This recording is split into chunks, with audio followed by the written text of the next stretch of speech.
Voi siete maestri, bravi italiani!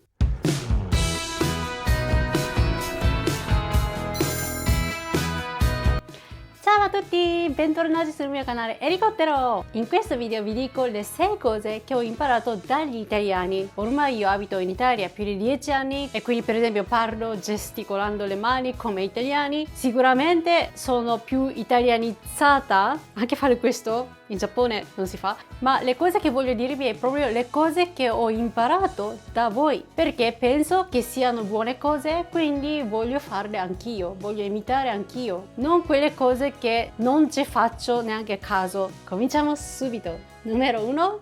Ho imparato di non chiedere scusa subito, perché i giapponesi dicono subito sumimasen, gomenasai, chiedono subito scusa anche senza pensarci quasi. Diciamo automaticamente sumimasen, gomenasai, mi scusi, scusami, che però in Italia non va bene. Se chiedi scusa subito vuol dire che hai accettato che è colpa tua. In Italia ho capito che è meglio dire prima scuse. Perché?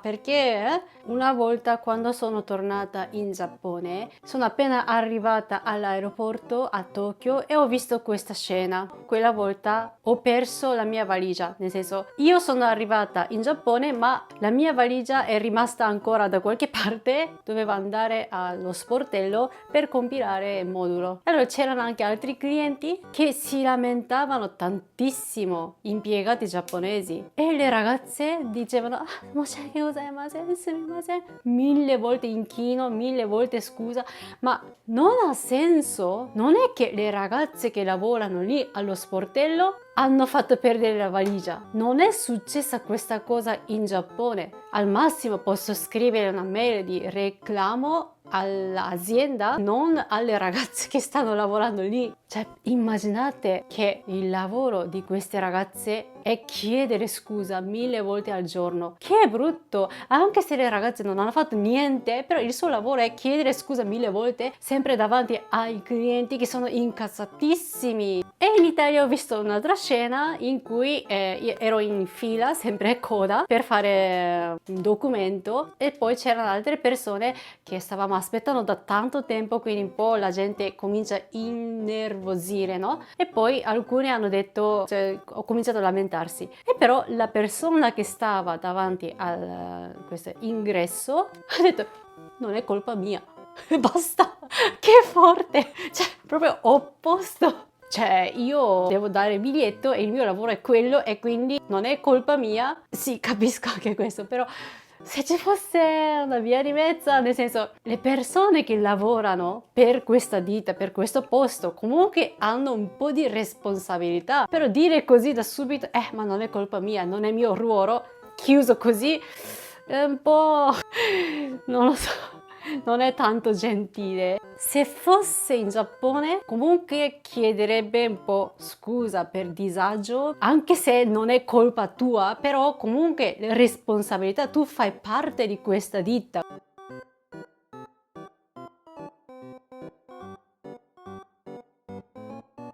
Numero 2. Ho imparato questa cosa da voi. Dire ma sì. Mi piace troppo questa frase, ma sì. Sapete che tantissimi giapponesi sono ossessionati alla perfezione e io ho lasciato questa cosa, più o meno. Anche se non sono perfetta, anche se non riesco a fare i miei lavori perfettamente, è così, è normale. Quindi io dico, ma sì, va bene lo stesso. Così sono più tranquilla, meno stressata. Però in realtà dietro di me c'è un piccolo Erico che dice sei sicura? Non vuoi fare meglio? Non vuoi rifare? Non riesco ancora a dire 100% sempre ma sì, ma sì, ma sì. Però rispetto a quando ero in Giappone sono migliorata secondo me. A volte bisogna avere coraggio di anche mollare, lasciare le cose, anche se pensi che le cose siano importanti. Finora ho rinunciato a alcune cose e dopo sinceramente sto meglio. Prima di mollare queste cose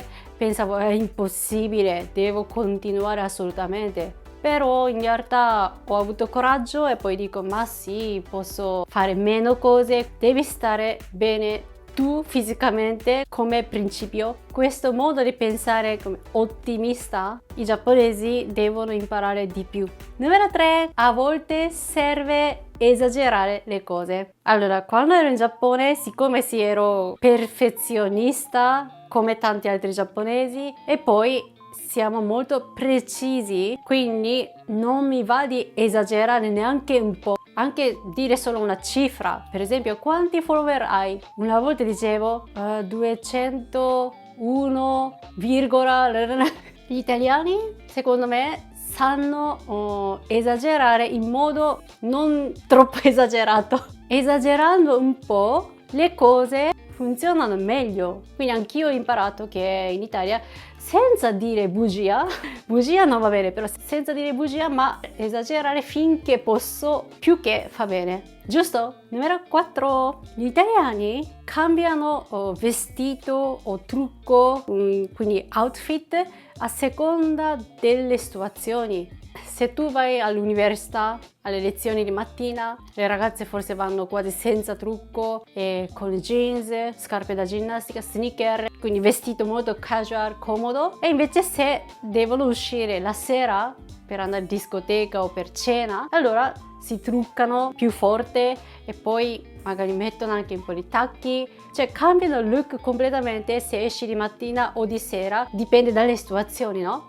Anche durante il viaggio mi sono stupita che gli italiani portano almeno 2 cambi per una giornata. Questo è per girare città, poi tornano intanto all'albergo, poi si riposano un po', poi la cena, per esempio gli uomini mettono anche la camicia un po' più elegante. Questa cosa veramente in Giappone non facciamo, perché sempre i giapponesi vogliono perfezionisti, quindi vogliono essere perfetti dalla mattina fino alla sera, tutto il tempo. E spesso anche perché i giapponesi non abitano vicino all'ufficio, alla scuola, quindi non possono tornare una volta a casa, poi uscire di nuovo la sera. Anch'io andavo all'università, dalla mattina sono truccata, perfetta e rimanevo fino a mezzanotte, così anche uscire a bere con gli amici, sempre stesso vestito. Ho imparato questa cosa dagli italiani, che cambiate spesso, adattate look più comodo o più elegante, dipende dalle situazioni. Cioè in Giappone per esempio è normale vedere le ragazze che vanno all'università dalla mattina con i tacchi. In Italia quasi nessuno dalla mattina andare a lezione con i tacchi, con la gonna elegante, con calze. No, però in Giappone è normale. Questo veramente ho imparato da voi. Prima non sapevo, non ci ho neanche fatto caso. Numero 5. Ho imparato che è meglio dire le cose in modo dirette e chiare, non sfumate o indirette. Anche se per me è ancora un po' difficile, perché per esempio se mi invitano non riesco a rispondere subito, anche se semplicemente ho un impegno, quindi non posso, però non riesco a dire subito non posso, perché mi dispiace rifiutare, dire di no. Però se fai aspettare oppure se rispondi in modo così è ancora peggio, ho capito, però sto cercando di sempre dire cose più chiare, dirette, ma senza offendere. Cioè se andate in Giappone, fare amicizia con i giapponesi, spesso voi dite che è difficile, anche per me è difficile, perché pensano troppo agli altri, i giapponesi. Se io scrivo questa frase, cosa penserà? Se io scrivo così, cosa penseranno di me? Quindi mandare un messaggio a volte lascio fino all'ultimo momento, oppure pensiamo troppo e quindi diventa sempre il discorso un po' indiretto, e spesso con i messaggi è difficile capire se questa persona è interessata veramente oppure non vuole, che intenzione ha. È difficile. E per essere gentile o per non offendere l'altra persona, spesso i giapponesi dicono in modo molto, quasi una bugia a volte, magari dicono scrivetemi quando vuoi, come gentilezza scrivono così, ma in realtà loro pensano non scrivermi più. Oh, che difficile! Allora state tranquilli, io ormai sono come italiana, quindi se io dico così è veramente così. Numero 6, ultimo, mantenere, conservare le cose che ho adesso. Cioè sicuramente anche in Italia ci sono le persone che comprano sempre le cose nuove, anche smartphone, appena esce un iPhone nuovo compra subito quello nuovo. Però io vedo questa differenza, che i giapponesi diciamo che spendiccio, c'è una parola.